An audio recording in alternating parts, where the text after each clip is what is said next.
Hello दोस्तों, एक नई अवतार तरीन कहानी में मैं आपका दोस्त संतोष स्वागत करता हूं। आज काफी दिनों बाद एक मैं कहानी बना रहा हूं, कुछ व्यस्त हो गया था।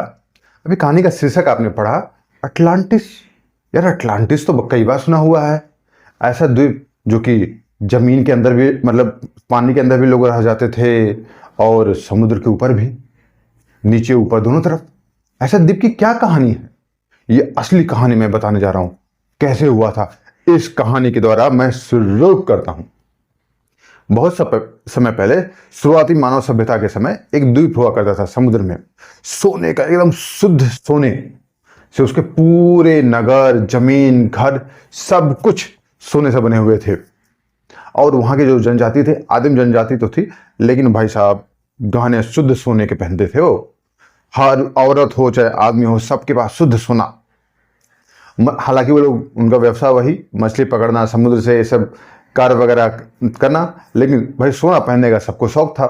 आप सोचोगे भाई ऐसे द्वीप पर सोना आया कहाँ से? हुआ क्या था, उस द्वीप पर एक छोटा सा ज्वालामुखी था। ज़्यादा बड़ा नहीं था, छोटा सा था। और वो हर सुबह हल्की सी राख फेंकता। वो राख नॉर्मल राख नहीं थी, सोने की राख हुआ करती थी। और सोने की राख हुआ करती थी, वो आती, नीचे बैठती तो भाई सब पूरी जमीन, पेड़ पौधे सब एकदम सोने के हो जाते। अब सोने के हो जाते तो वो जो जनजाति थी, वो सोने की राख धीरे धीरे अपना इकट्ठा करके उसी से को पिघला के अपना कोई ना कोई सामान बनाती, मकान बनाती, दुकान बनाती, जेवर गहने सब कुछ बनाती। अब ऐसे वो द्वीप चला करता था। लेकिन कहा जाता है अगर द्वीप डूबता नहीं तो कहानी बनती कैसे? हुआ क्या, वहाँ का जो कबीले वाला जो सरदार था, उसको थोड़ा और लालच आ गया यार। क्या बोला, नहीं यार थोड़ा और सोना चाहिए यार, इतने सोने से काम नहीं चलेगा। तो उसने फिर कोशिश किया कि भाई और सोना लाया जाए। उसने फिर सोचा कि यार ऐसा सोना कहाँ से आएगा। तो सोचा, उसने सबसे पहले ज्वालामुखी के पास जाकर उसने प्रार्थना की कि बोला, ज्वालामुखी मुझे और सोना दो। लेकिन भाई ज्वालामुखी क्यों सुनेगा किसी की बात, क्यों सुनेगा किसी की बात? उसने कोई बात नहीं सुनी। उसको गुस्सा आ गया कि यार मैं कबीले का सरदार होगा, ज्वालामुखी मेरी बात नहीं सुन रहा है, मैं इसको खत्म कर दूंगा। उसने पूरे कबीले वाले को आदेश दिया, भाई बाल्टियों से भर भर के उसका लावा बाहर निकालो। अब कबीले वाले बेचारे बात माने सरदार की, क्या करते? उन्होंने कोशिश किया, लेकिन बाल्टियों से कहीं सोना बाहर निकल रहा है। सरदार फिर गुस्सा हो गया, बोला पानी डाल दो इसके अंदर, पूरा पानी से इसको बुझा दो। उन्होंने पानी डालना शुरू किया। अब लावा बाहर निकालो, पानी डालो, से कभी ज्वालामुखी बुझेगा?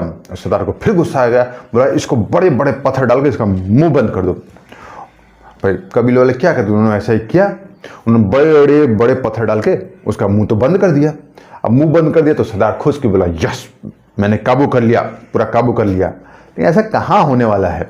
अब धीरे धीरे ज्वालामुखी के अंदर प्रेशर बिल्ड हो रहा था, टिक टिक टिक टिक टिक टिक करके प्रेशर बिल्ड हो रहा था। और यदि टिक टिक टिक टिक टिक त्राम से मारा ज्वालामुखी ने, पूरा ज्वालामुखी जब ऐसे फटा, नीचे से लावा सड़ाक, आगे से लावा सड़ाक।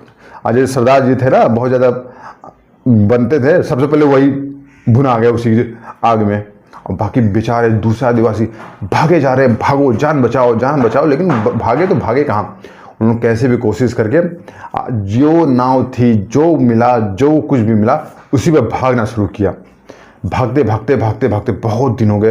और फिर करते करते उन्होंने कहा भाई अब हम पानी के ऊपर नहीं रहेंगे। और फिर उन्होंने पूरा अपनी सभ्यता जमीन के नीचे बनाया, ताकि कोई उनको फिर दोबारा खोज नहीं पाया। पूरा अटलांटिस शहर पानी के नीचे, शुद्ध सोने का शहर। लेकिन ऐसा कहा जाता है कि उस घटना के बाद उन्होंने ऐसा कुछ सेट किया कि 140 साल के बाद उनका जो शहर था, द्वीप था, ऊपर आता और फिर कुछ दिन बिताता है, 2-4 दिन, फिर उसके बाद वापस नीचे। यानी 140 साल के बाद आएगा। 140 साल जिंदा कौन रहता है? कोई जान तो पाता नहीं, जो बताता है वो 140 साल में खत्म हो जाता है, पता किसी को चलता नहीं है। और ये कहानी ऐसे ही ऐसे हर पीढ़ी दर पीढ़ी बढ़ती जा रही है। तो ये है अटलांटिस की असली कहानी, उसकी डूबने की। और हो सकता है भाई वो द्वीप फिर से समुद्र से बाहर निकला हो, मुझे क्या पता। आप जाकर पता लगाइए, तो कहानी में बताइएगा जरूर। कहानी गई बन में, सोचो अपने मन में। फिर से मैं एक बार नई अवतार कहानी लेकर आऊंगा। Signing off, bye.